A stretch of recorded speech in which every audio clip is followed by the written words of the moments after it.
a déduit que le tueur avait d'abord assassiné Ap et Sue avant de sortir et d'ouvrir le feu sans se faire remarquer. Une conclusion s'impose.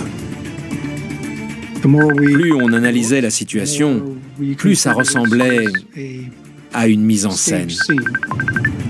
C'était clairement un meurtre commis de sang-froid et non pas un cambriolage qui avait mal tourné. Tandis que les corps sont conduits chez le médecin légiste pour autopsie, les enquêteurs examinent de plus près les indices découverts dans la chambre. Il y avait deux types de douilles différents, de calibre, du 9 mm et du 45. On en a retrouvé dans différentes pièces, mais essentiellement dans la chambre principale, bien sûr, là où Ap et Sue ont été retrouvés morts. Donc on savait qu'au moins 2 pistolets avaient été utilisés. Ça voulait dire qu'il y avait soit plusieurs tireurs, soit un tireur avec plusieurs armes. Quand le médecin légiste a déplacé Sue, ils ont trouvé un autre indice. Quand on a retourné le corps, on a découvert l'extrémité côté poignet d'un gant en latex, une fine bande, et un gant en latex sur lequel il y avait du sang. Il n'avait rien de particulier. C'est le genre de gants que vous trouvez dans le cabinet de votre médecin ou que vous pouvez acheter dans n'importe quelle pharmacie. Il était extrêmement improbable que Velvasu et Nander soient allés se coucher avec des gants. Quand la personne qui le portait l'a retiré, le gant s'est retourné. Quand on a vu ça, on s'est dit « bingo ». Le meurtrier avait laissé sur place un indice crucial, et ça prouvait aussi la préméditation. Ce n'est pas le genre de choses qu'on laisse intentionnellement en partant. Et la façon dont il a été déchiré suggère que c'est accidentel. Les gens paniquent. J'imagine que c'est ce qui s'est passé dans ce cas précis. Le tueur a voulu enlever le gant et ensuite, il l'a oublié. Ou alors, il a vu qu'il était sous le corps de Velvasu, mais il n'a pas voulu la déplacer. Ils ont envoyé le gant et les douilles au bureau d'enquête du Colorado pour faire des analyses balistiques et rechercher de l'ADN et des empreintes digitales. Avec un peu de chance, ça pouvait leur permettre d'identifier le tireur. Grâce aux éléments dont ils disposent, les enquêteurs sont déjà en mesure de reconstituer ce qui s'est passé cette nuit-là. Ap a été abattu avec le 9 mm. La balle est entrée par le côté droit du dos et lui a perforé l'aorte. Le médecin légiste pense qu'il est mort sur le coup. On suppose qu'il a été tué le premier et qu'il est ensuite tombé du lit. Le coup de feu a certainement réveillé Velvasu et Nander. Elle a essayé de se débattre, ce qui explique les nombreuses traces de sang sur le côté du lit. Ensuite, son corps a été traîné. C'est pour cette raison qu'elle était en position accroupie, bras tendus. On a estimé qu'elle avait reçu une vingtaine de coups de crosse à la tête. Elle s'est défendue jusqu'au bout. Elle a lutté pour rester en vie. Le médecin légiste va établir que Velvasu a reçu 4 balles dans le corps, qui se sont ajoutées à ses autres blessures. Mais ce n'est pas tout. Durant l'autopsie, il a effectué une radio de sa poitrine. On a découvert ce qui ressemblait à des plombs et à des fragments de cuivre. Ça nous a beaucoup intrigués. On s'est dit qu'il fallait chercher un fusil de chasse. Rien ne laissait supposer qu'on s'était servi d'un fusil. On n'avait pas retrouvé de douille. Dans les régions les plus rurales des États-Unis, certaines personnes utilisent des munitions qui contiennent des plombs, notamment pour tirer sur les serpents. Ils les mettent dans un 9 mm ou un calibre 45. Il y avait soit 3 tireurs, soit un seul tireur avec des balles spécialement conçues pour provoquer un maximum de dégâts. Les 2 hypothèses étaient terrifiantes. Étant donné cette mise en scène et la brutalité de cette attaque, la police supposait que le tueur connaissait les Hernandez. Vu le nombre de traumatismes constatés sur le corps de Sue, ça semblait être une affaire personnelle. Les enquêteurs se sont donc demandé qui pouvait avoir accès à cette maison, qui aurait pu entrer sans faire de bruit ou tout simplement en utilisant sa propre clé. Les enquêteurs vont d'abord s'intéresser à Jared, 35 ans, le fils de Harold. Jared et Nander vivaient juste à côté. Les policiers sont tout de suite allés l'interroger. On s'est rendu chez lui pour l'informer du décès de son père, mais il était déjà au courant. Linda était venue lui parler, donc il savait ce qui s'était passé et pourquoi on était là. Il n'a pas eu la réaction à laquelle on aurait pu s'attendre. Il n'avait pas l'air très affecté, mais ça ne voulait pas dire qu'il les avait tués. Quand on leur apprend une mauvaise nouvelle, quand ils découvrent qu'on a fait du mal à leurs proches, les gens ne réagissent pas tous de la même façon. Certains se mettent à pleurer, d'autres restent impassibles, comme Jared. En tout cas, lors de notre discussion, rien n'a éveillé mes soupçons. Il vivait comme un reclus. Il ne fréquentait pas grand monde. À première vue, Jared n'avait aucune raison de s'en prendre à son père et sa belle-mère. Quand il ne travaille pas aux côtés de son père, il gère lui aussi sa propre société. Il louait du mobilier aux entreprises, des chaises, des bureaux, ce genre de choses. Il collectionnait des véhicules, du matériel agricole et toutes sortes d'appareils électroniques. En plus de cela, il concevait et fabriquait des pièces qu'il louait ou vendait à l'entreprise de son père. Chacun tirait avantage de cette relation. Hap et son fils Jared étaient tout le temps en contact pour parler affaires. Jared ignore qui a pu commettre un tel acte, mais il pense savoir à qui pourrait appartenir le calibre 45. Il nous a appris qu'on avait offert à Harold un pistolet de ce calibre. Il détenait une preuve d'achat de cette arme et il savait également que son père la rangeait dans sa tête de lit. Si c'était l'arme du crime, ça pouvait expliquer pourquoi on avait tiré sur Sue avec 2 pistolets différents. Elle s'était peut-être emparée du 45 avant que le tueur ne le lui prenne. Là encore, ça laissait supposer qu'il y avait un seul tireur et non pas 3. Cependant, en fouillant la maison de Jared, les inspecteurs vont faire une découverte surprenante. Dans cette région, de nombreuses personnes possèdent des armes. Les gens ont souvent leur propre champ de tir. Ils ont plusieurs armes pour chasser, pour faire du tir sur cible. Mais Jared n'avait pas quelques armes à feu, il en avait des dizaines. On se serait cru dans une armurerie. Il avait un véritable arsenal chez lui. 90 armes. C'était un survivaliste. On a aussi appris qu'il aimait fabriquer des balles et mener des expériences. Sachant cela, et étant donné l'étrange munition qui avait été utilisée contre Velva Sue, on a commencé à penser que Jared avait peut-être quelque chose à se reprocher dans cette histoire. Quand on lui demande où il se trouvait au moment des faits, il répond qu'il était en train de dormir. On est dans une zone rurale. Ils avaient plusieurs voisins, mais le plus proche était Jared et Nander. À la campagne, ce n'est pas rare d'entendre des coups de feu dans la journée. La nuit, si vous êtes endormi, ça peut même ne pas vous réveiller. Jared a déclaré qu'il n'avait pas entendu les coups de feu, ce qui peut paraître plausible pour quelqu'un qui a le sommeil lourd. Le lendemain, quand il s'est levé, il a vu des traces de pneus dans la neige. Et il a constaté que son portail n'était pas fermé comme il l'était d'habitude. Il a dit à la police qu'il avait les images des caméras de surveillance de cette nuit-là et que ça pourrait leur servir. Il avait installé 4 caméras le long de la clôture autour de sa maison. Il ne voulait pas nous dire ce qu'il y avait sur les vidéos. Donc on a dû prendre ma voiture pour aller jusqu'au poste annexe. J'ai allumé mon ordinateur et je n'ai pas réussi à les lire. Je me suis dit, mais à quoi il joue ? Entre-temps, la sœur de Jared, Cara Lounsbury, 31 ans, est arrivée sur les lieux du crime. Elle semble partager les soupçons des enquêteurs. Elle est arrivée au volant d'un SUV noir. Elle vivait à une trentaine de kilomètres et elle a déclaré qu'elle était venue dès qu'elle avait appris ce qui s'était passé. Elle va quasiment tout de suite dire aux policiers que son frère pourrait être impliqué dans ces meurtres. Cara a expliqué à ses inspecteurs que son frère Jared et son père Harold s'étaient disputés pour une question d'argent. Il y avait des rumeurs concernant un différend, un conflit entre Jared et son père. Selon Cara, cela a commencé quelque temps avant les vacances de Noël. Jared louait du matériel à l'entreprise de son père.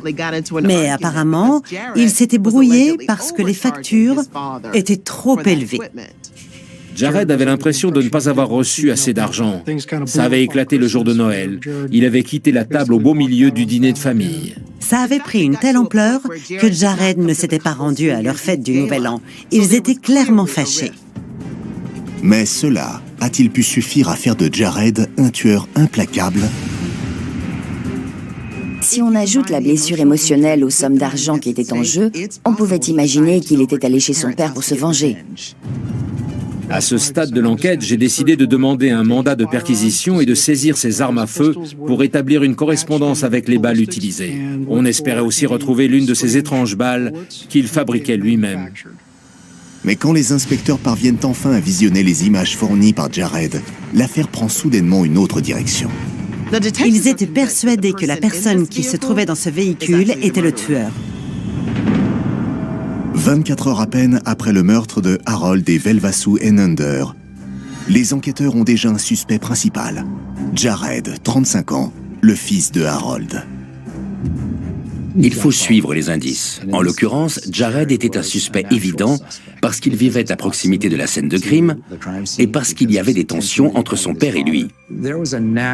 Il était tout naturel de penser qu'il avait pu commettre le crime ou au moins être impliqué. Le 16 janvier, son domicile est perquisitionné. On a saisi environ 90 armes. Il avait de nombreuses armes et beaucoup de munitions. C'est par là qu'on a commencé. On s'est d'abord intéressé aux munitions. Cependant, aucune de ces armes à feu ou de ces balles ne correspond à celles qui ont coûté la vie à son père et sa belle-mère. Jared avait fabriqué beaucoup de munitions, mais elles n'étaient pas identiques à celles du tueur. Les analyses balistiques ont révélé que ça ne cadrait pas avec les douilles de différents calibres retrouvées sur place. Donc on lui a rendu toutes ses armes. Suite à cela, on a pu visionner les images de surveillance. Heureusement, ils ont pu régler ce problème. La copie qu'ils leur avaient laissée n'était pas exploitable, mais ils avaient gardé le premier enregistrement. On a pris ce qu'on appelle la boîte noire, c'est-à-dire l'enregistreur numérique du système de surveillance. Je pense que les CD que Jared nous avait donnés étaient mal gravés. En reliant la boîte noire à nos écrans, on a pu voir ce que les caméras avaient filmé. Les enquêteurs passent alors de longues heures à rechercher le moindre indice permettant d'identifier le tueur. Il y avait plusieurs caméras.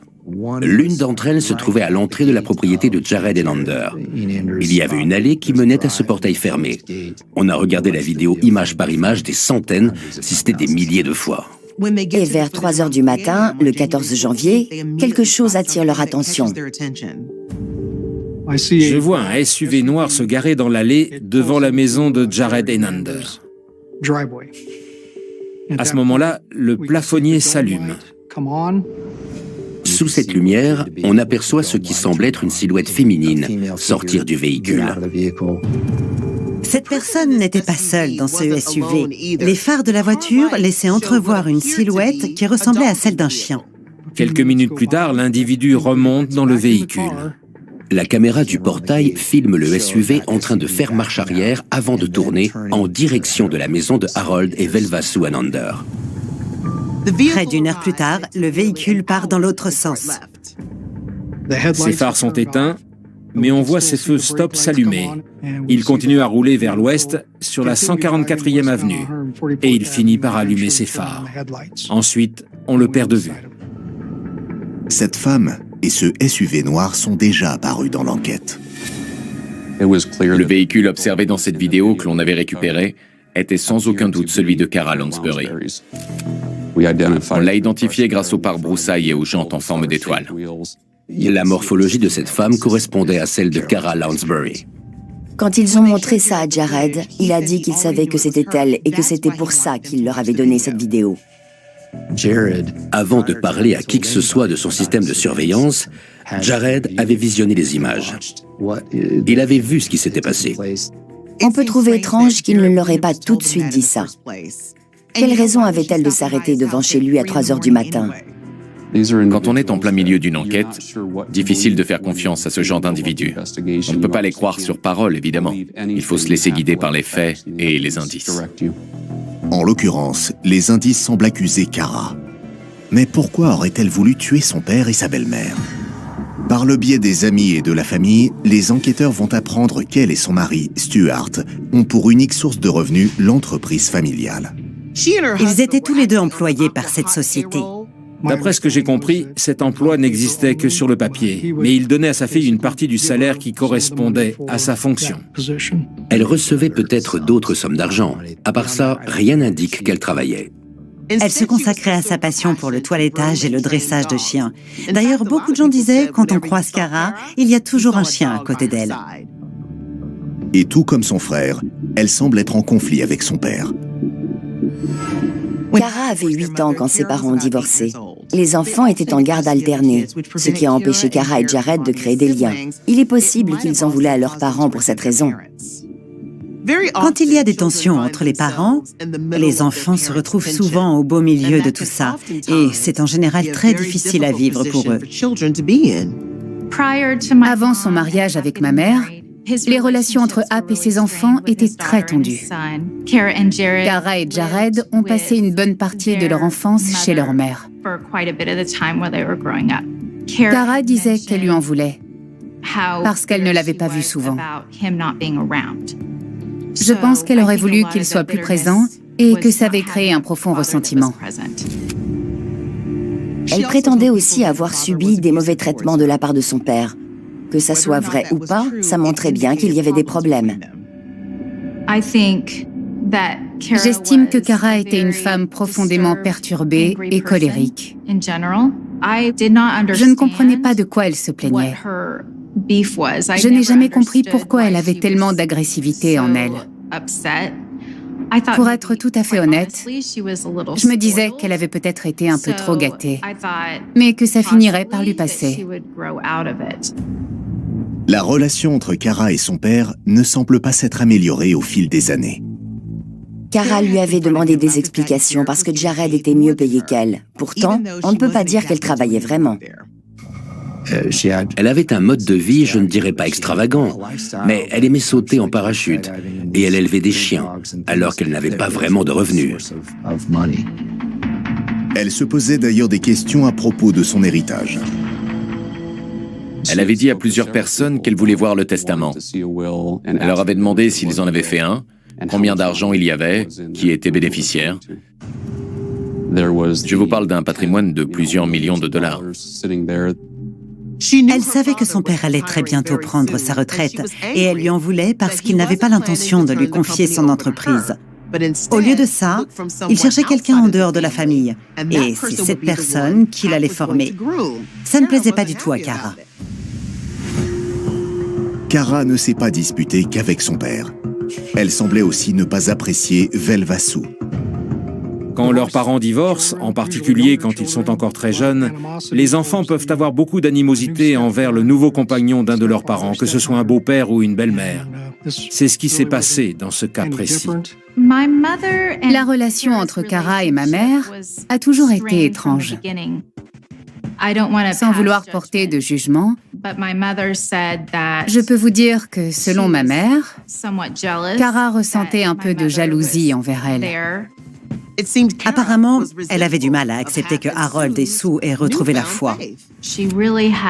La religion chrétienne lui inspirait de la haine. À mon avis, elle n'approuvait pas du tout que son père ait rencontré quelqu'un, même si cette personne le rendait heureux.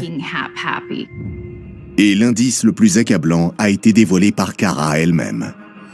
Cara Lansbury avait appelé la police pour déclarer qu'on lui avait volé un 9 mm chez elle quelques jours auparavant.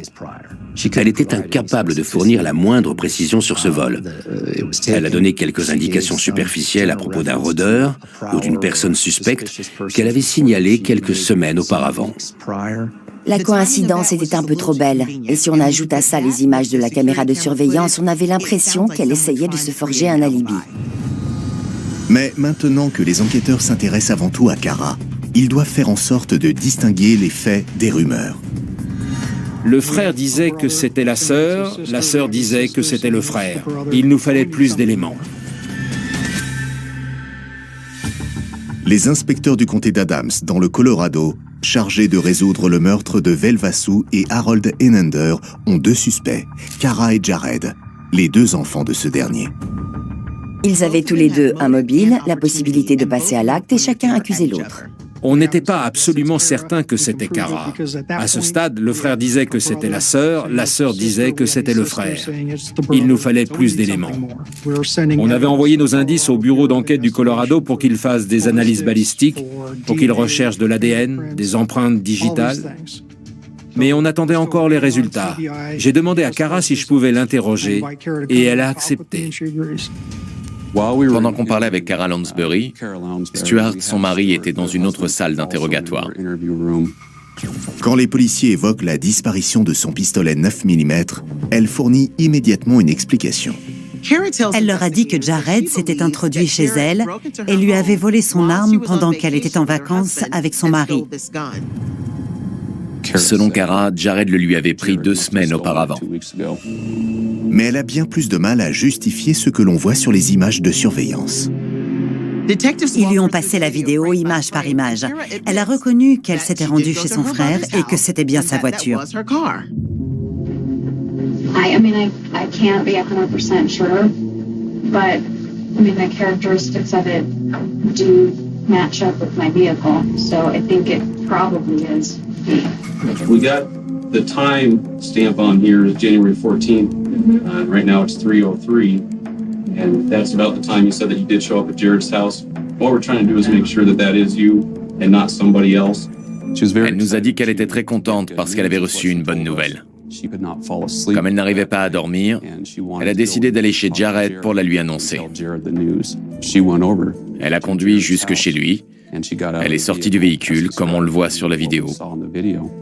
Selon ses déclarations, elle a frappé à la porte pendant plusieurs minutes. Les chiens aboyaient, mais il n'est pas venu ouvrir.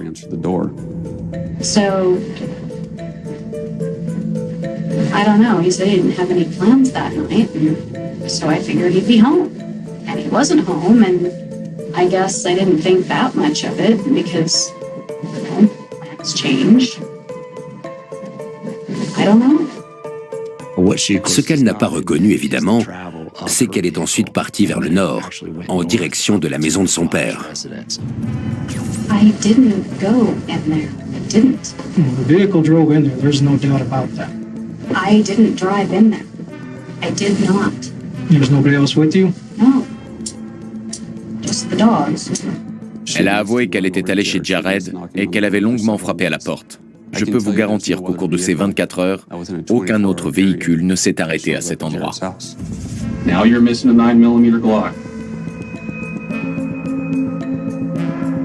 There's a lot of things here that aren't adding up to us that we need answers to.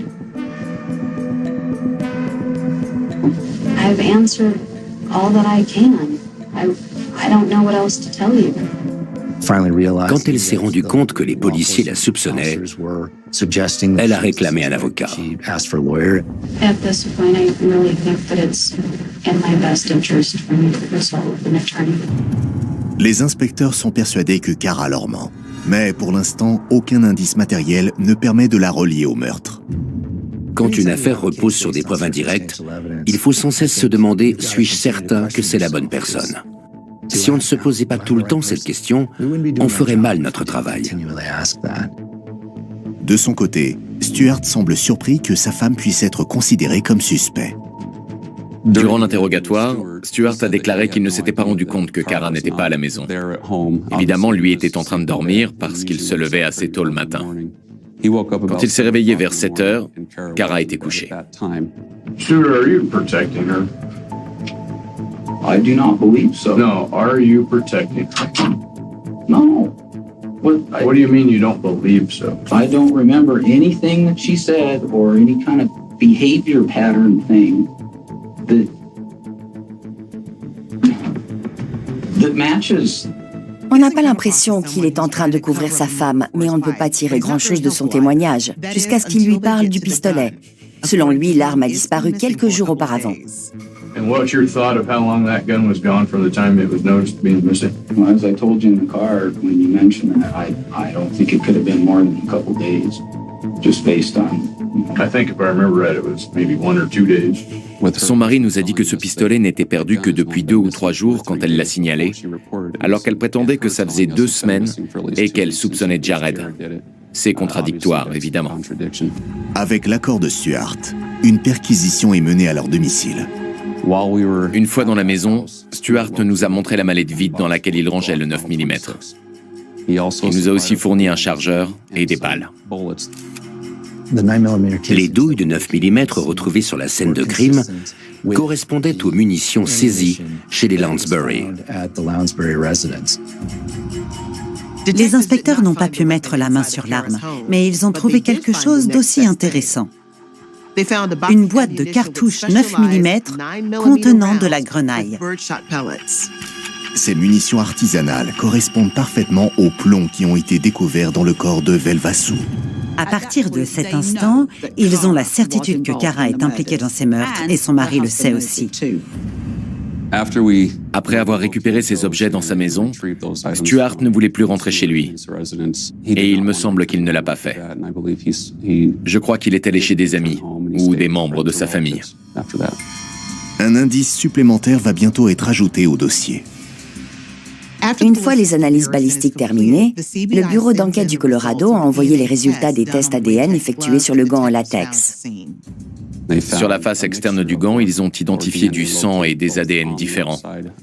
Ce sang était en grande partie celui de Velva. Mais il y avait un autre ADN féminin. Cet échantillon permettait d'écarter plus de 99,9% de la population. Mais il pouvait tout à fait provenir de Cara. Les enquêteurs peuvent maintenant éliminer Jared de la liste des suspects. Ils ont désormais suffisamment d'éléments pour procéder à une arrestation. Le 27 février 2009, Cara Lounsbury est inculpée de double meurtre avec préméditation. Quand j'ai appris que Cara était accusée d'avoir perpétré ce double homicide, ça m'a un peu surpris, mais pas complètement. En mon fort intérieur, je savais qu'il y avait quelque chose de profondément malsain en elle. C'est totalement absurde. Comment quelqu'un peut-il tuer ses parents pour une simple question d'argent? Je n'arrivais pas à comprendre. Je me disais qu'il devait y avoir une raison plus profonde.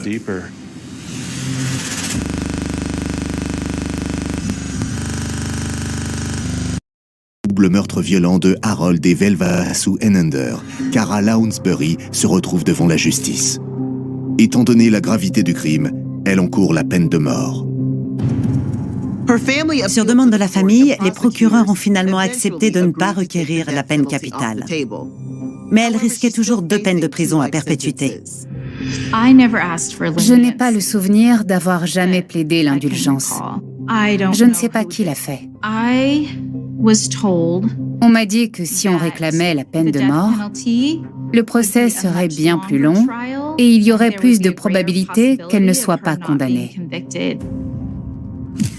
L'accusation décrit Cara comme une enfant gâtée, prête à tuer son propre père pour de l'argent.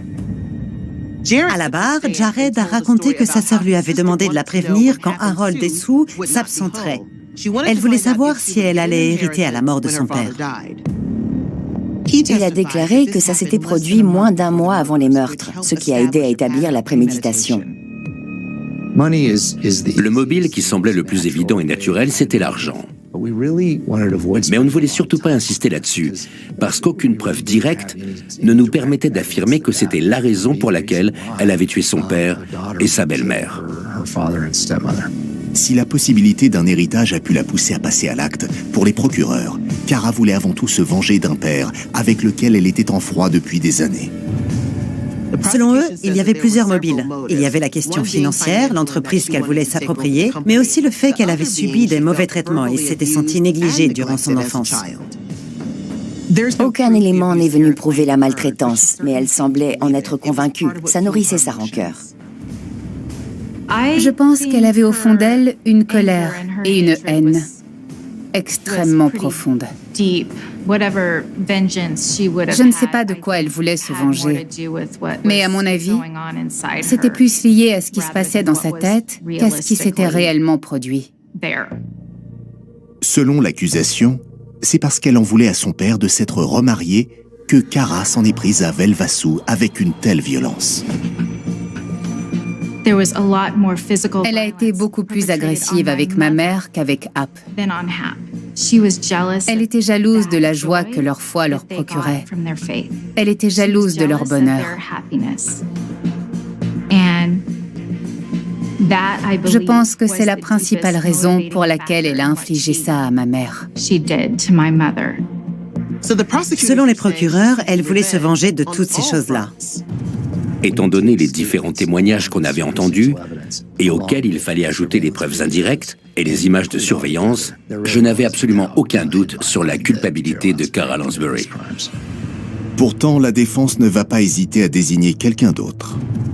La stratégie des avocats consiste toujours à affaiblir le dossier de l'accusation en essayant de discréditer leurs témoins et leurs preuves. Tout ce qu'ils avaient à faire, c'était de montrer que ça pouvait être quelqu'un d'autre que Kara. La défense va tout miser sur l'affirmation suivante. On aurait parfaitement pu juger quelqu'un d'autre pour ce crime. Et ce quelqu'un est Jared, le frère de Kara. Kara a décidé de prendre la parole, ce qui était un risque calculé. Ça pouvait mal tourner. Sa thèse était que Jared avait tout mis en scène pour faire croire à sa culpabilité. Elle disait avoir été piégée par son frère. Et elle ne s'est pas contentée de simples allusions. Elle l'a très clairement désigné comme le véritable meurtrier dans cette affaire. Selon les avocats de Kara, les indices dont les enquêteurs disposent ont tous été soigneusement manipulés par Jared. Ce système de surveillance, personne ne l'avait jamais vu. Et personne n'a pu vérifier sa validité excepté la police. La défense a bien évidemment suggéré que ces images avaient été fabriquées ou modifiées et qu'on ne pouvait pas en prouver l'authenticité. Ils ont aussi remis en question l'ADN prélevé sur le gant en latex. Ce gant aurait pu être déposé là à un autre moment. C'est peut-être Velva Sue qui avait saigné. Rien ne permettait d'établir une chronologie. On ne pouvait pas affirmer que Kara Lansbury portait ce gant au moment du meurtre. Ces avocats ont mis en avant que Jared pouvait encore plus facilement entrer dans la maison et avoir accès aux armes et aux munitions utilisées par le meurtrier. De plus, il en voulait tout autant à son père que Kara. Le 16 février 2010, après 7 heures de délibération, le jury livre enfin son verdict. Kara a été déclarée coupable de ces 2 meurtres et condamnée à 2 peines de réclusion à perpétuité, sans possibilité de libération conditionnelle. Elle n'exprimera aucun regret. Je me souviens très bien de la tête de Kara. Comme d'habitude, elle ne laissait paraître aucune émotion. Elle ne semblait pas prendre la mesure de ce qu'elle avait fait à son père, la mesure des meurtres qu'elle avait commis. Si je pouvais parler à Kara, je lui dirais que le pardon existe, qu'on peut trouver la paix, qu'on peut se racheter même quand on est en prison. On peut avoir cette liberté. Il suffit de le demander. Le pardon existe. Durant des années, Kara Lansbury a laissé la colère et le ressentiment la ronger, ce qui a fini par la pousser à commettre l'irréparable envers sa propre famille. On ne s'entend pas toujours très bien avec les membres de sa famille. Personne ne choisit sa famille. Malheureusement, cela peut avoir des conséquences dramatiques.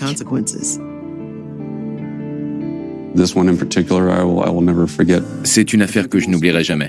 Ce qui a été le plus difficile, c'est d'essayer de comprendre pourquoi ou comment quelqu'un peut faire ça à ses propres parents.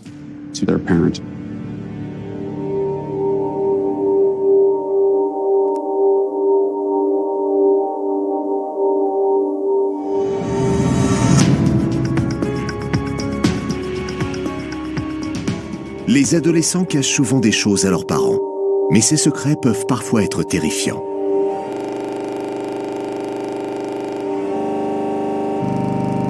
Qui essayait de subvenir aux besoins de ces 2 filles. Comme beaucoup de mères, elle faisait de son mieux pour élever ses enfants. Elle travaillait dur et elle menait une vie normale. Jusqu'à ce qu'elle soit victime d'une effroyable agression. La police n'aurait jamais pensé découvrir une telle scène d'horreur. Il y avait des éclaboussures de sang sur la literie, le mur, partout. Les enquêteurs vont mettre au jour une terrible réalité derrière l'image de cette famille apparemment sans histoire et identifier 2 suspects improbables. Ce qu'ils ont fait est totalement incompréhensible.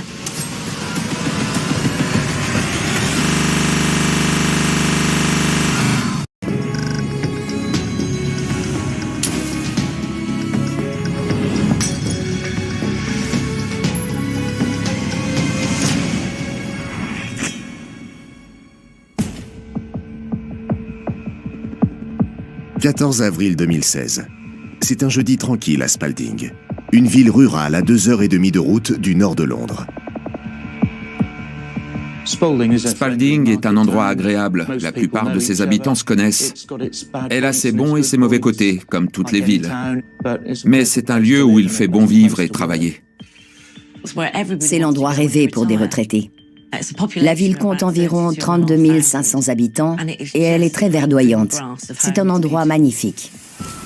Pourtant, lorsque Kim Edwards, 14 ans, et son petit ami Lucas Markham ne se présentent pas en cours, les autorités commencent à s'inquiéter.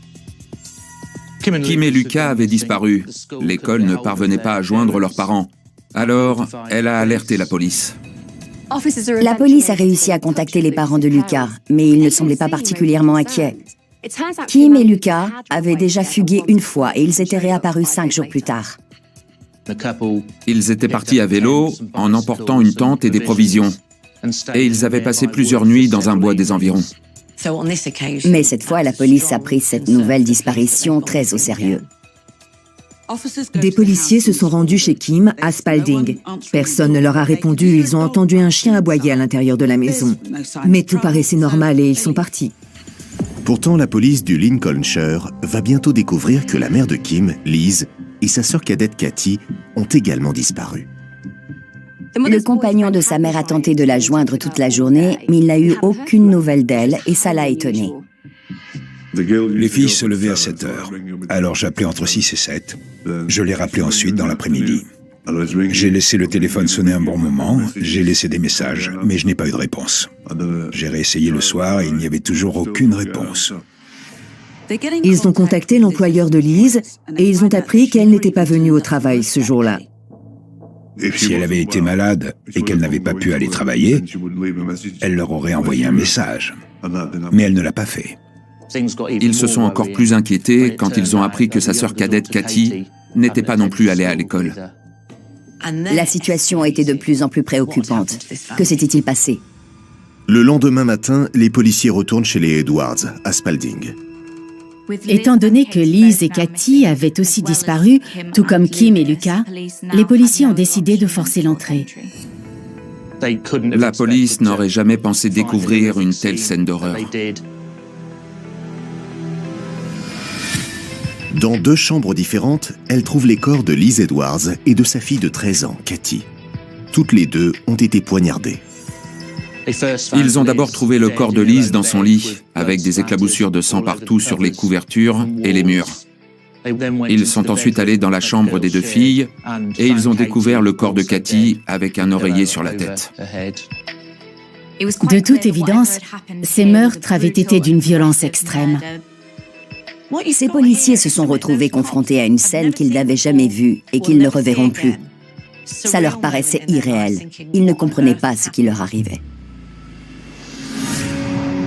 Elizabeth Edwards, 49 ans, n'était pas du genre à avoir des ennemis.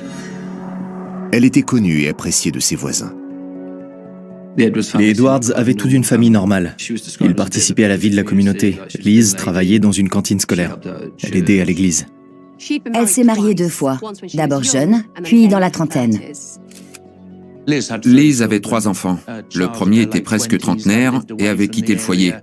Les 2 derniers vivaient avec elle, Kim âgée de 14 ans et Cathy 13 ans. Comme beaucoup de mères célibataires, elle faisait de son mieux. Elle travaillait dans une école voisine. Elle aidait aussi les associations et participait aux différentes activités. Elle était très appréciée des enfants, aussi bien à l'église qu'à l'école. Elle travaillait dur et elle menait une vie normale. Mais la vie n'avait pas toujours été facile pour Liz et ses enfants. Son 2e mariage avec le père de Kim et Cathy s'était mal terminé. Elizabeth s'était séparée du père de Kim quand elle était toute jeune.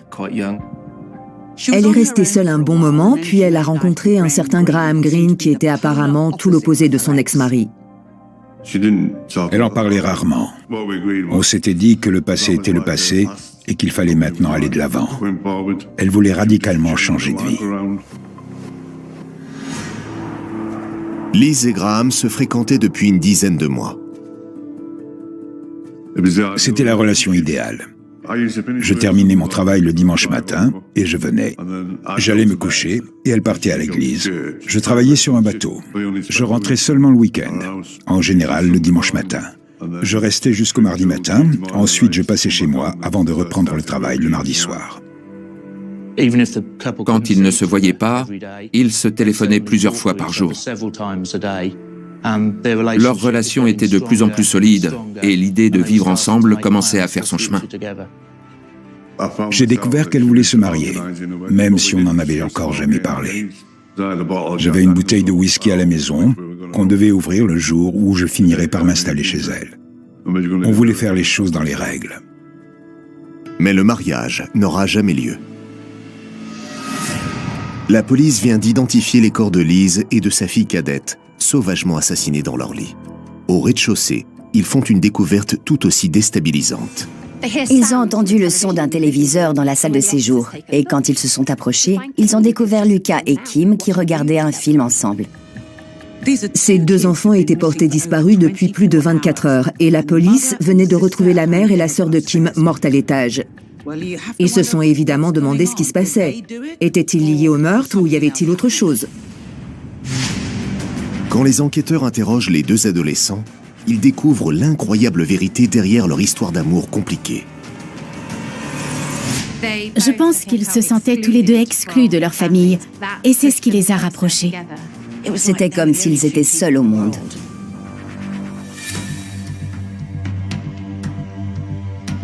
Ce qui n'était qu'un simple avis de recherche s'est transformé en double homicide. La police a en effet découvert Liz Edwards et sa fille cadette poignardées à mort dans leur lit. Elles ont été sauvagement agressées pendant leur sommeil. Elles n'auraient pas pu se défendre. Même pour les policiers les plus aguerris, découvrir un enfant assassiné de cette façon, c'est toujours traumatisant. Je suis certaine qu'ils n'oublieront jamais ce triste spectacle. Le fait que les deux adolescents signalés disparus, Kim Edwards et son petit ami Lucas Markham, soient restés en bas durant tout ce temps est pour le moins surprenant. Ils ont trouvé Kim et Lucas. Ils ont aussi découvert le chien que Graham avait offert à Elizabeth, recroquevillé dans sa cage. C'était une situation tout à fait troublante pour ces policiers. Ils sont entrés dans la maison et ils ont trouvé ce jeune couple totalement impassible au rez-de-chaussée. Juste avant cela, ils venaient de découvrir la mère et la sœur de Kim sauvagement assassinées. La scène découverte par la police devait être effroyable. Les policiers lui ont demandé où se trouvaient sa mère et sa sœur Cathy. Ils ont tout simplement répondu qu'elles étaient en haut. Ils ont répondu de manière totalement désinvolte. Ils ne semblaient pas particulièrement affolés ou bouleversés. Ils n'ont pas pu dire immédiatement s'ils étaient impliqués. Il n'y avait pas de sang sur leurs vêtements, ce qui aurait paru inévitable. J'imagine qu'à ce moment-là, les policiers ont dû se dire « ils sont en bas, ils n'ont pas de sang sur eux, ils ne savent peut-être même pas qu'elles sont mortes ». On a du mal à imaginer qu'ils aient pu rester dans la maison sans bouger alors qu'il y avait une scène de crime en haut. Ils sont restés assis là 24 heures? Pour les policiers, il était difficile d'imaginer que Kim et Lucas avaient pu rester là pendant tout ce temps à regarder la télévision. Ça aurait été un concours de circonstances tout à fait étonnant. Je n'ai jamais vu ça et j'ai enquêté sur beaucoup d'affaires. Lorsque les enquêteurs interrogent Kim et Lucas, le compagnon de Liz, Graham Greene, arrive à la maison. Il n'avait toujours pas eu de nouvelles d'elle ni de la police, alors il a décidé de se rendre sur place. Quand il a vu les agents, il a certainement éprouvé un horrible pressentiment.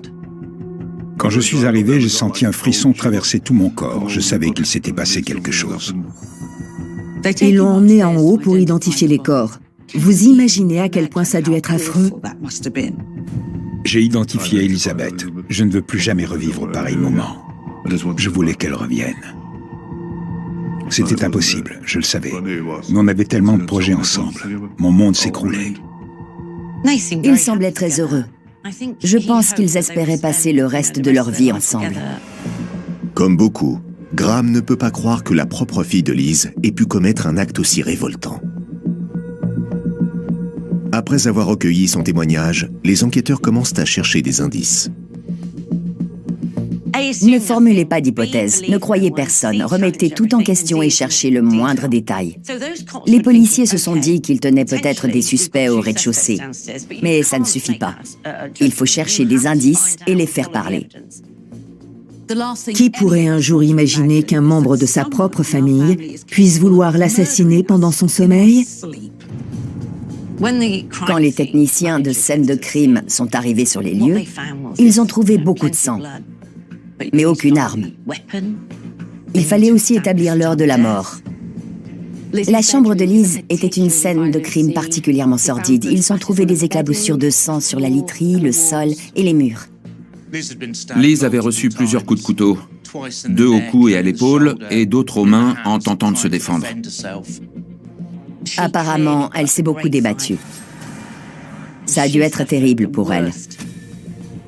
La chambre dans laquelle ils ont trouvé Cathy était partagée par ses 2 filles. Elle avait aussi été poignardée. Mais il n'y avait pas de traces de lutte. Elle n'a pas dû se réveiller. Cathy présentait 2 plaies par arme blanche au cou et elle avait également été étouffée. Dans la chambre des filles, les inspecteurs découvrent 2 éléments matériels importants. Ils ont trouvé un grand couteau de cuisine couvert de sang.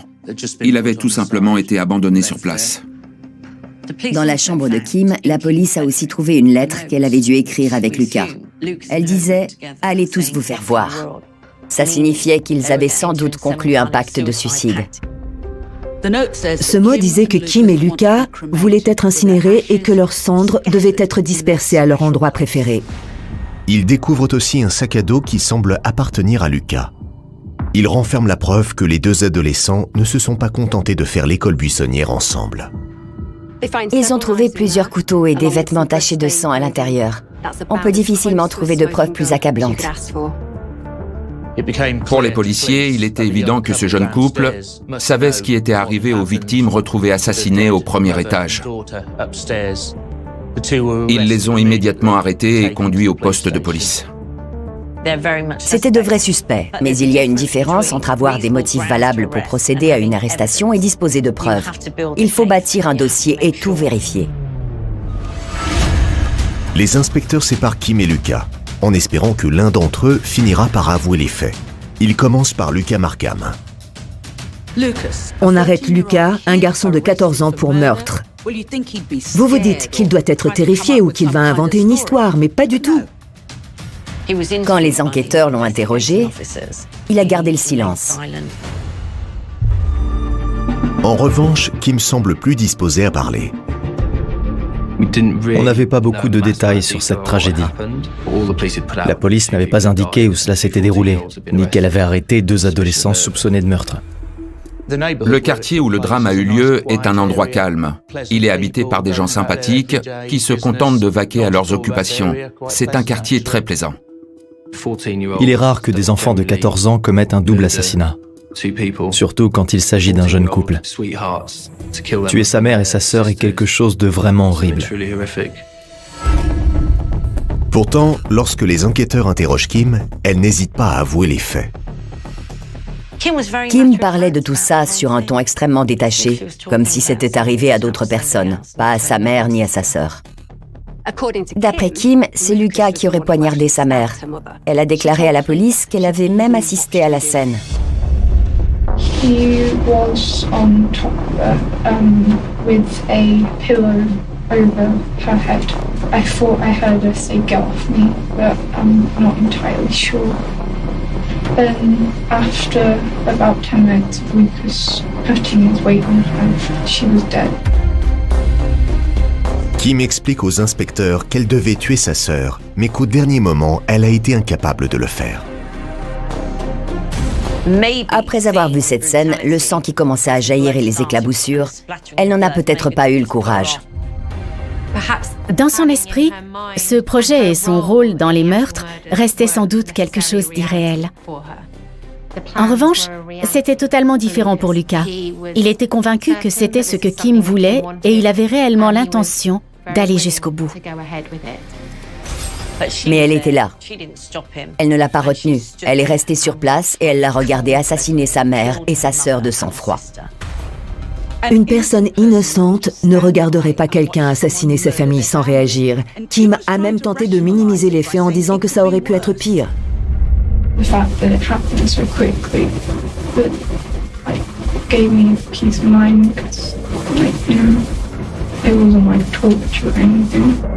Pourtant, la question qui taraude le plus les enquêteurs concerne le mobile. What exactly happened to cause you to want to plan this? Well, I really, ever since, I was young, I've never gotten with my mum. Selon Kim, son ressentiment à l'égard de sa mère est dû à un incident survenu dans son enfance. Elle avait environ 6 ans. Sa mère était en colère et elle lui a donné un coup de poing. Liz s'en voulait tellement qu'elle a décidé de contacter elle-même les services sociaux. On lui a retiré ses enfants un certain temps. Kim et sa sœur Cathy ont été placés 6 mois dans une famille d'accueil. Cet épisode semble avoir eu des conséquences très négatives sur les relations qu'elle a ensuite entretenues avec Liz. Je crois qu'elle ne lui a jamais pardonné, que tout se résume à ça. Avec le temps, la supposée préférence de Liz pour sa sœur ne fait qu'aggraver les choses. Il est difficile de savoir si ça reposait sur du concret, mais c'est ce qu'elle ressentait, et ça n'a fait que l'éloigner un peu plus de sa mère. Liz a eu davantage de difficultés à nouer le contact avec elle.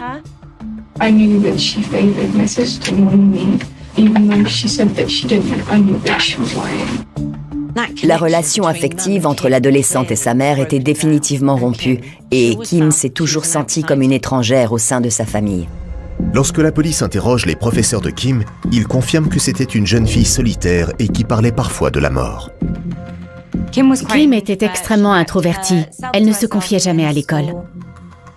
Kim était une jeune fille à la dérive. Elle n'avait pas de but ni de véritables aspirations dans la vie. Elle ne pensait absolument pas à l'avenir, probablement jusqu'à ce qu'elle rencontre Lucas. Kim s'est intéressée à lui quand il a lancé une chaise à travers la classe. Il a découvert qu'elle l'aimait bien et il lui a demandé de sortir avec lui sur les réseaux sociaux. Tout a commencé comme ça et ils sont tombés amoureux l'un de l'autre. Comme Kim, Lucas a eu une enfance difficile. Sa mère est morte d'un cancer quand il n'avait que 5 ans. Il a passé un certain temps dans des familles d'accueil jusqu'à ce que sa tante le recueille. J'ai connu beaucoup d'enfants perturbés comme Lucas. Et quand ils sont privés tout jeunes de liens affectifs, ça peut entraîner diverses carences. Il s'en prenait à ses camarades d'école. Il se battait et il se faisait exclure, mais il voulait surtout attirer l'attention. Tout jeune, je pense qu'il a eu des difficultés en termes de comportement. Quel que soit l'endroit, il était toujours très agressif avec les autres. À la maison, il y avait de l'agressivité entre son frère cadet et lui. Il était aussi agressif à l'école. Je crois qu'il avait déjà été exclu de l'école. Ses premières années ont eu un fort impact sur lui. À mon avis, il ne faisait pas vraiment confiance à ses familles d'accueil et ça l'a empêché de nouer des liens affectifs avec elles. D'une certaine manière, Kim et Lucas étaient faits pour s'entendre. Ils avaient tous les deux la même vision pessimiste du monde. Lucas n'avait pas de vrai projet dans la vie. Il n'avait pas de perspective. C'était un garçon à la dérive et extrêmement malheureux. Il avait même déjà tenté de se suicider. C'était un adolescent très perturbé. D'après ceux qui les connaissaient, Kim et Lucas étaient rapidement devenus inséparables. C'était comme s'ils étaient seuls au monde. Kim était heureuse avec lui, car elle se sentait comme une étrangère dans sa propre famille. C'est du moins ce qu'elle croyait. De son côté, Lucas cherchait quelqu'un qui l'apprécierait. Ils sont vite tombés amoureux. Au début, ça devait ressembler à une banale romance d'adolescent. Mais quand on connaît leur passé tumultueux, tous les ingrédients étaient réunis pour que cette relation devienne rapidement toxique. Ils étaient totalement coupés de tout. Ils étaient obsédés l'un par l'autre et ils tenaient le reste du monde à l'écart. Ils passaient de plus en plus de temps ensemble. Ils discutaient et ils faisaient des projets réellement inquiétants. Une seule personne se dressait en travers de leur route, Liz, la mère de Kim. Elle savait parfaitement que Lucas n'était pas ce qui convenait à sa fille et elle pensait sûrement que Kim avait aussi une mauvaise influence sur Lucas. Malheureusement, tout ce que Liz faisait pour tenter d'éloigner Kim de Lucas semblait produire l'effet inverse. Quand un parent explique à un adolescent ce qu'il peut ou ne peut pas faire, il est rarement écouté. Mais quand quelqu'un éprouve autant de haine vis-à-vis de sa propre famille et qu'il a le sentiment de ne pas en faire partie, il ne va sûrement pas écouter une mère qui essaie de fixer des limites. Cela a eu malheureusement pour effet de rapprocher un peu plus Kim de Lucas. Ils avaient le sentiment que le monde était contre eux. C'était devenu très malsain. Ils étaient inséparables. Elle le suivait partout où il allait. J'avais l'impression que s'il lui avait dit de sauter dans le vide, elle l'aurait fait. Elle l'écoutait toujours. En octobre, avant le meurtre, Elizabeth a voulu les séparer. C'est là qu'ils se sont enfuis et qu'ils ont passé 4 jours dans les bois. Kim et Lucas ont finalement décidé de rentrer. Mais au cours des 6 mois qui ont suivi, ils ont apparemment échafaudé un plan.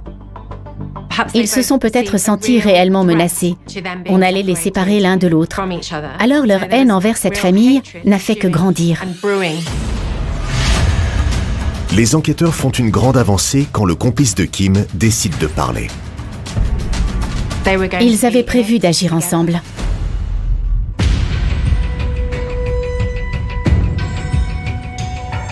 Âgé de 14 ans, Kim Edwards a reconnu avoir aidé son petit ami Lucas Markham à assassiner sa mère et sa sœur. Et lorsque les enquêteurs entendent les détails, ils découvrent une histoire terrifiante. Les 2 adolescents sont obsédés l'un par l'autre, mais aussi par la mort. Ils vivaient dans un monde complètement à part. C'était tout à fait ça. Ils étaient seuls au monde. Plus rien d'autre n'existait autour d'eux. C'était une relation totalement toxique et elle a abouti à ces meurtres. Le récit de Kim était vraiment terrifiant. Elle a expliqué comment le couple a procédé pour assassiner sa mère et sa sœur. Elle ne semblait pas avoir le moindre remords. Kim parlait de ses meurtres comme si c'était la conclusion logique à tous les problèmes qu'elle rencontrait avec sa mère. My mom doesn't have to deal with me being like, suicidal, and she doesn't have to wake up worrying every morning to see if I'm still alive. And my sister doesn't have to go through the heartbreak. Étant donné que Lucas refuse de parler, les enquêteurs ne disposent pour l'instant que de la version de Kim. Mais ça ne va pas tarder à changer. Dès que Lucas a su que Kim avait avoué, il a confirmé son récit et il a aussi donné des détails glaçants. Il s'est sûrement dit qu'il pouvait parler maintenant que Kim avait avoué. Il ne voulait peut-être pas non plus qu'on pense que cette idée ne venait que de lui. Il s'est libéré et il a expliqué que tout avait été planifié à l'avance. Il avait planifié les 2 meurtres avec Kim. D'après Lucas, tout a commencé quand la mère de Kim a essayé de les séparer. Lucas a clairement dit qu'il détestait la mère de Kim. Elle ne voulait plus les voir ensemble, mais Lucas refusait de quitter Kim. À cause du lien affectif qui les unissait, Lucas a fini par partager la colère que l'adolescente éprouvait pour sa mère. Pour la première fois de sa vie, Lucas se sentait aimé. Il aurait fait n'importe quoi pour Kim. En voyant qu'Elizabeth essayait de mettre fin à leur relation et que Kim ne supportait pas les liens qui existaient entre sa mère et Cathy, Lucas a fini par prendre la décision de les assassiner toutes les 2. Basically, me and Kim, like, she knows I hate both. Je pense que si Lucas est passé à l'acte, c'est parce qu'il était tout simplement amoureux de Kim. C'était une relation d'adolescent totalement toxique. De son côté, Kim éprouvait une véritable haine pour sa mère. Elle ne supportait pas l'idée qu'elle puisse préférer sa sœur cadette. C'est du moins ce qu'elle pensait, et elle voulait y mettre fin. Elle considérait aussi sa mère comme un obstacle à sa relation avec Lucas, dont elle était amoureuse. Elle savait qu'il ferait tout ce qu'elle voulait. Lucas raconte aux enquêteurs que Kim et lui ont tout planifié le samedi précédent. Ils se sont retrouvés dans un fast-food, un lieu où personne n'aurait pu les soupçonner de préparer un projet aussi sordide. Ils ont conçu ce plan dans un fast-food en mangeant un burger. En les voyant assis là, les gens ont dû croire que c'était un couple d'adolescents venus manger des frites. Mais ils étaient en train de préparer des assassinats.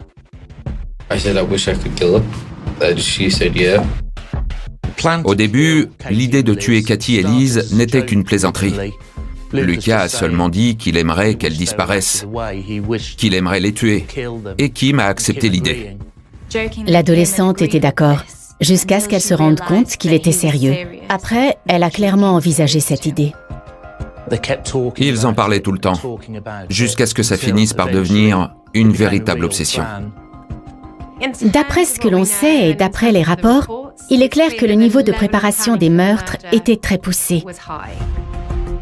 Ils se sont encouragés mutuellement, en allant de plus en plus loin.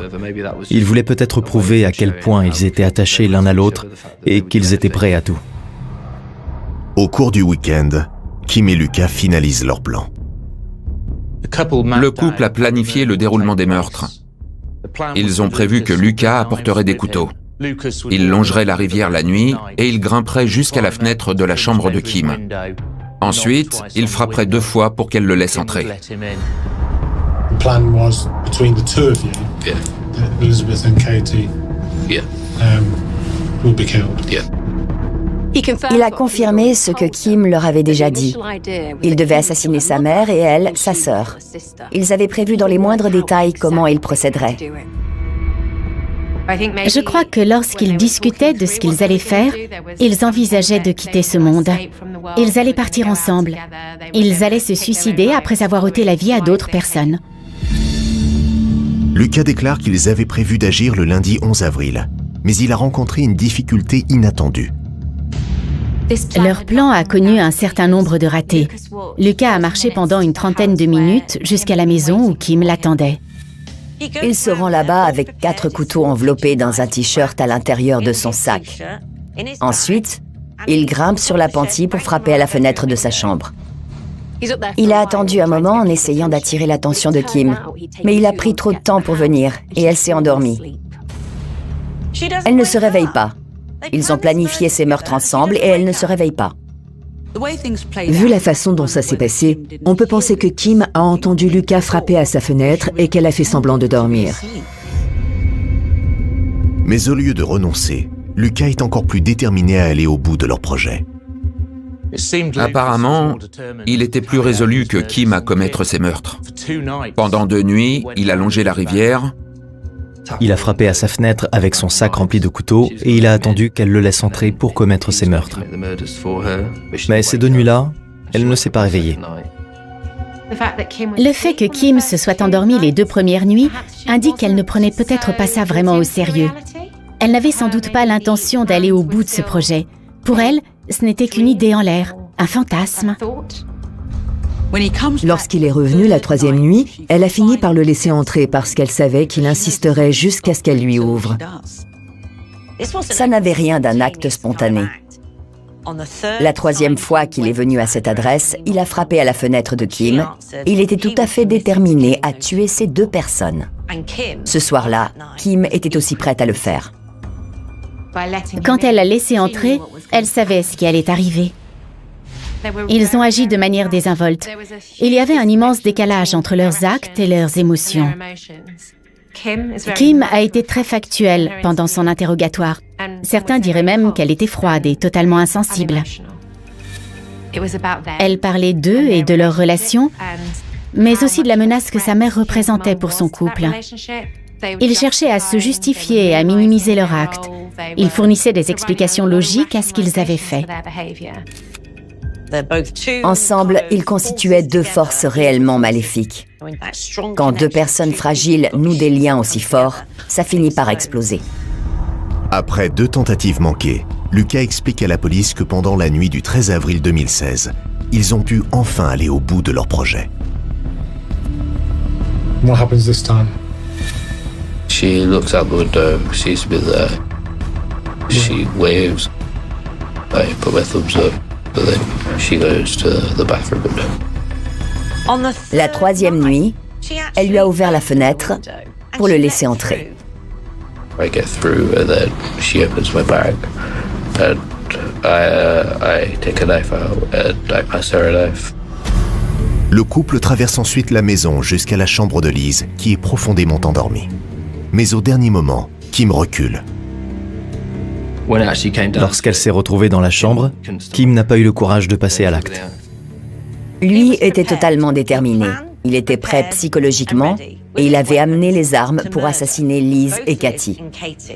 À tout moment, Kim aurait pu l'empêcher d'agir. Elle aurait pu dire « Ma mère ne m'aime peut-être pas autant que ma sœur, mais je ne vais pas te laisser faire ça. » Elle n'a pas bougé.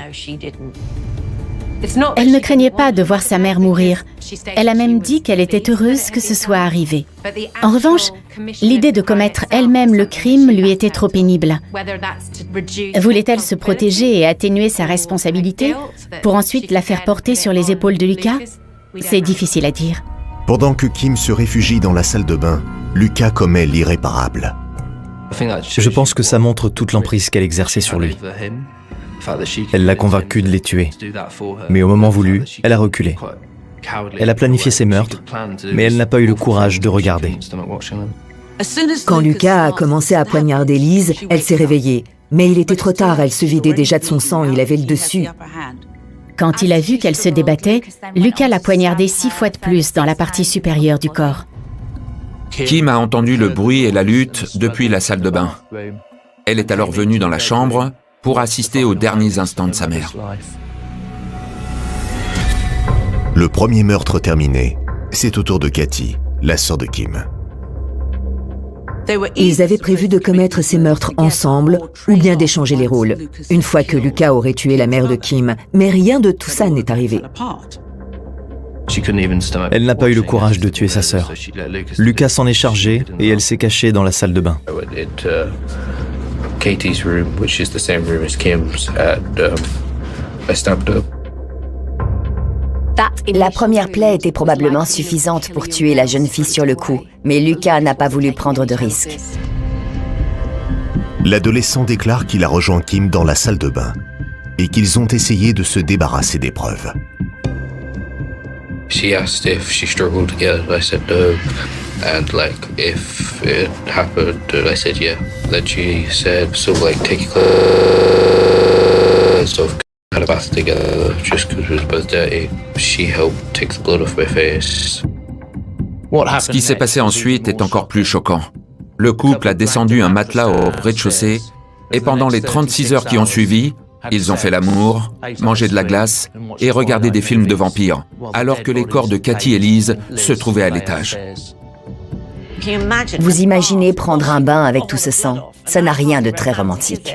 Ils ont passé 36 heures allongés sur ce matelas à regarder la télévision. C'est inconcevable. Ils ont fini par oublier le pacte de suicide qu'ils avaient conclu. Ils n'avaient peut-être d'ailleurs jamais eu l'intention de mourir. Ils ont laissé un mot, une lettre de suicide. Mais ils ne sont pas passés à l'acte. Kim ne l'aurait jamais fait. Pour moi, c'est elle qui a joué le rôle moteur. Lucas s'est contenté de faire ce qu'elle lui demandait. Après avoir entendu cette terrible histoire, les enquêteurs se demandent comment une rivalité entre sœurs a pu dégénérer à ce point. Beaucoup d'adolescents en veulent à leurs parents. Pour autant, les assassiner ne leur vient pas à l'esprit. It's quite a drastic thing to happen. You clearly, from what you're saying, had your reasons. I mean, what were those reasons? No, really, they just went with genuine knowledge, really. Because the voice box stabbing you through the bath because of the dog. So she wouldn't smell the blood and swallow his smell the blood and committing suicide after. It's just most people who do commit murders try to commit suicide themselves. Kim avait un plan, mais apparemment elle était incapable de l'exécuter elle-même. Même si elle avait prévu de se suicider après avoir tué sa mère, comme elle l'avait annoncé dans leur lettre, elle s'est ravisée une fois encore. Le 17 avril 2016, 4 jours après les meurtres de Liz et Katie Edwards, Kim Edwards et Lucas Markham sont mis en examen. Ils devaient comparaître devant le tribunal pour enfants de Lincoln. On aurait dit 2 jeunes enfants. Mais quand le procureur a fourni des détails de ce qui s'était passé, tout le monde est confronté aux conséquences de leurs actes. Les jeunes amants se retournent l'un contre l'autre.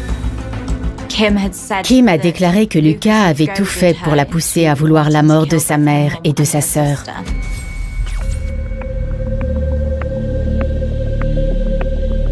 Le 18 avril 2016, Kim Edwards, 14 ans, et son petit ami Lucas Markham sont présentés au tribunal de Lincoln. Ce sont les plus jeunes accusés à comparaître pour un double meurtre de toute l'histoire judiciaire britannique. Grâce à de nombreuses preuves directes et leurs aveux, la police n'a eu aucune difficulté à inculper Kim Edwards et Lucas Markham pour les meurtres d'Elizabeth et Cathy. C'est vraiment tragique pour eux. Comment peut-on tuer sa mère et sa sœur? Il faut être fou ou malade. En tout cas, il ne faut pas être bien dans sa tête. Beaucoup d'adolescents entrent en conflit avec leurs parents au sujet de leur fréquentation. Ça ne signifie pas pour autant que ces mêmes ados vont envisager un seul instant d'assassiner leurs parents. Selon moi, il était tout à fait impossible de prévoir ce qui allait se passer. Leur procès est prévu pour octobre. En attendant, Kim et Lucas restent incarcérés. Quand ils se retrouvent en prison, c'est la première fois qu'ils semblent ne pas pouvoir se contrôler. On s'est finalement retrouvés face à deux enfants terrifiés qui avaient commis un acte terrible. À ce moment-là, ils semblaient complètement effrayés par ce qu'ils avaient fait. Apparemment, ils prenaient enfin conscience qu'ils avaient tué 2 personnes. Ils étaient déjà complices avant les meurtres, et ils l'étaient plus que jamais. À présent, ils étaient entièrement seuls au monde. Pour Kim, ça ne faisait aucun doute. Pendant les premières auditions, tout le monde a pu voir qu'ils étaient encore très amoureux. Ils avaient été séparés, et quand ils se sont revus au tribunal, c'était la première fois qu'ils se retrouvaient. Ils se souriaient. Ils étaient amoureux. Mais à l'approche du procès, la fidélité des deux amants commence sérieusement à vaciller. Kim voulait que Lucas endosse presque en intégralité la responsabilité de ce double homicide. Selon elle, elle n'avait été qu'une complice, mais Lucas ne s'est pas laissé faire. Il a tout avoué. Il a reconnu avoir commis les meurtres. Mais il a laissé entendre que Kim était le cerveau du complot. Elle était à l'origine de tout. Elle l'avait encouragé. Elle lui avait dit de ne pas faire de bruit pour ne pas réveiller sa mère. Elle voulait qu'il assassine Liz et Cathy pendant leur sommeil. Plutôt que de subir un procès, Lucas décide de plaider coupable. Lorsque l'adolescente l'apprend, elle considère cela comme une trahison. Quand Kim a mis un terme à leur relation, ils ne se sont même plus regardés lors des auditions qui ont suivi. Même s'il est difficile d'éprouver de la compassion pour Lucas, il se retrouvait confronté à celle qu'il avait aimée et dont il avait été aimé en retour. Il était allé jusqu'à commettre 2 meurtres pour elle et elle se retournait maintenant contre lui. Elle n'avait plus besoin de lui autant qu'il avait besoin d'elle. Kim a aussi essayé d'entamer une transaction pénale. Elle voulait être jugée pour homicide involontaire plutôt que pour meurtre. Après avoir été examinée par des psychiatres, Kim a décidé de plaider coupable d'homicide involontaire en raison d'une responsabilité atténuée. Kim a déclaré qu'elle souffrait à l'époque d'un trouble mental et que ces meurtres avaient eu lieu parce qu'elle était sous l'influence de Lucas. Il risquait 20 ans de prison ou davantage, peut-être même la perpétuité. En cas d'homicide, la peine n'est que de 15 ans. Elle aurait bénéficié d'une peine moins lourde. Elle serait sortie et lui serait resté en prison. Elle aurait été libre de faire ce qu'elle voulait. Elle a essayé de se disculper. Elle a fait peser la responsabilité des meurtres sur Lucas. Elle a essayé de se faire passer pour la personne influençable au sein de ce couple. Elle voulait faire croire que Lucas était le cerveau, qu'elle était sous son emprise et qu'il avait tout planifié. Au début de son procès, Kim semble une fois encore étrangement indifférente à ce qui s'est passé. Elle n'a pas montré le moindre regret. À un moment, on a même vu un rictus sur le visage de Kim. Il n'éprouvait pas le moindre remords. Il se moquait de ce qu'ils avaient fait. À l'époque, ils étaient entièrement déconnectés de la réalité. L'accusation a révélé tous les détails macabres des meurtres et elle a aussi lu les aveux de Kim. Elle a insisté sur le fait qu'elle n'avait montré absolument aucun remords, ni avant ni après. Cela a réduit totalement à néant l'argument de la responsabilité atténuée. Mais les avocats de Kim insistent sur le fait qu'elle souffre de troubles psychologiques. Ça s'est transformé en bataille d'experts. Les avocats de Kim ont fait appel à plusieurs spécialistes qui ont décrit sa soi-disant maladie mentale. Un psychiatre a diagnostiqué un trouble sévère de l'adaptation causé par une relation exécrable avec sa mère. L'accusation a fait appel à son propre psychiatre. Il a démontré qu'il n'y avait absolument rien qui permettait de penser qu'elle n'était pas maîtresse de ses actes. Elle avait des problèmes d'adaptation et avait connu une enfance difficile. Mais ils étaient certains que ce n'était pas un trouble mental. Kim savait ce qu'elle faisait et elle était coupable de meurtre. Il ne faisait aucun doute qu'elle avait tout prémédité. Elle a influencé Lucas. Ils étaient tous les deux impliqués. C'était une certitude. D'après l'expert en question, c'est cette relation toxique intense qui a conduit à ces deux meurtres. Il ne s'agissait pas d'un moment de folie. C'était une relation particulièrement malsaine. Ils s'encourageaient mutuellement à s'extraire du monde qui les entourait. Le 11 octobre, après 5 jours de procès, le moment est venu pour le jury de se prononcer. Les délibérations ne durent que 2h30. Le jury a rapidement rendu un verdict de culpabilité pour Kim dans les deux meurtres. Ce sont les deux plus jeunes Britanniques condamnés pour un double homicide. This is, without doubt, one of the most distressing and disturbing cases that I and my team have ever encountered. The Crown Prosecution Service was certain from the outset that the appropriate charge for both defendants was one of murder. We were not prepared to accept any lesser plea based on any mental difficulty. This has been a difficult and unprecedented case for all those involved. Kim et Lucas ont été brièvement réunis pour entendre leur sentence. Ils allaient être incarcérés pendant très longtemps. Le juge les a condamnés tous les deux à la prison à vie avec un minimum incompressible de 20 ans. La jalousie et le ressentiment d'une adolescente ont fini par détruire une famille, plongeant tous ceux qui les connaissaient dans l'incrédulité. Ça m'a détruit. J'ai même failli me suicider. Je veux continuer à vivre. Je prends les jours comme ils viennent. Pour moi, le plus horrible dans cette affaire est que Kim a passé son temps à conditionner Lucas. J'ai vu des meurtres atroces et très violents durant mes 33 ans dans la police. Mais ce double homicide est le plus tragique de tous. En tant que journaliste ayant couvert de nombreuses affaires de meurtre, c'est sans aucun doute l'un des plus choquants et sûrement le plus triste. C'est tellement insensé. Cette affaire présente de multiples facettes. Elle est aussi fascinante qu'effroyable. Il faut espérer que ce genre de drame ne se reproduise plus jamais.